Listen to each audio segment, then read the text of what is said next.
taliska ciidamada asluubta Soomaaliyeed ayaa beeniyay in nin ajnabi ah ee ku xirnaa xabsiga dhexe Xamar ee markaasi lagu jirdilay gudaha xabsigaasi sida warkan inuu faahfaahinay wariyeena Maxamed Cusmaan Faradheere taliya ku-xigeenka ciidamada asluubta Soomaaliya Cabdikariim Cali Afrax oo la hadlay warbaahinta ayaa beeniyay in dhaawac loo geystay Antonio Thomas oo muwaadin Ingiriis ah oo ku xiran gudaha xabsiga dhexe ee Soomaaliya taliya ku-xigeenka ciidamada asluubta Soomaaliya Cabdikariim Cali Afrax ayaa been abuur ku tilmaamay wararka sheegaya in sakiin lagu dhaawacay ninkaasi ajaanibka ah waxa uuna tilmaamay in xaaladiisa Antonio Thomas ay tahay mid wanaagsan isla markaana uu caafimaad qabo waxaan maqlay oo idaacadaha ka maqlay dad yani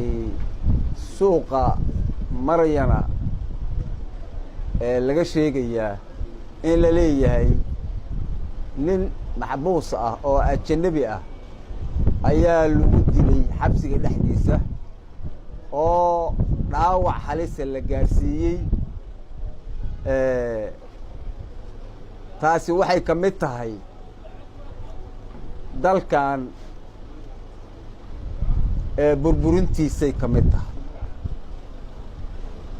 dawladda caayda lagu hayay mucaaradda lagu hayay ka mid tahay ceeb aan jirin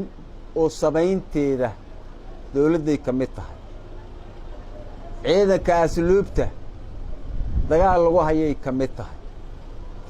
cadaaladda iyo soomaalinimada iyo hoggaanka suuban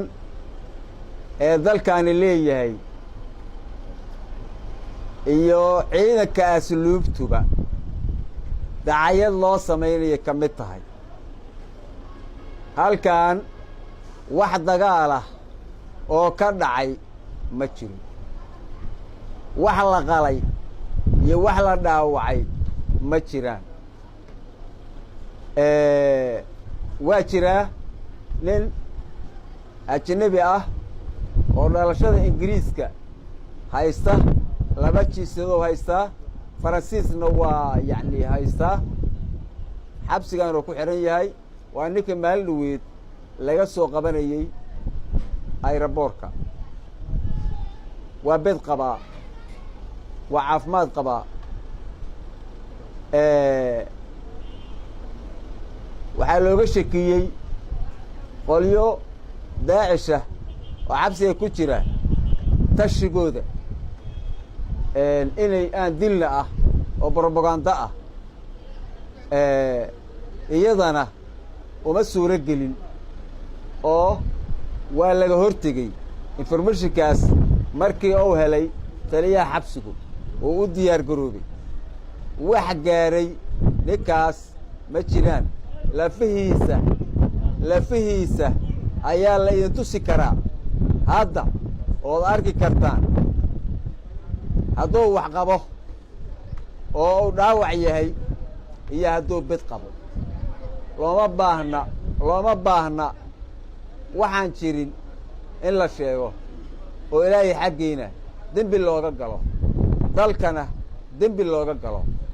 ciidanka gacanta ku haya maxbuuskaasna dembi looga galo isagana waa addoon ilaahaye in been laga sheego propaganda oon jirin looma baahna saacadda iyo xaqa iyo xalaasha wax walba ku fiican yihiin waxaan leeyahay kuwa leh warkaa been abuurkaa sheegaya walaalow burburin iyo xumaan iyo kala dil iyo been sheeg dalkaani waa ka daalay Soomaali dhegaheedu war xun iyo dhimasho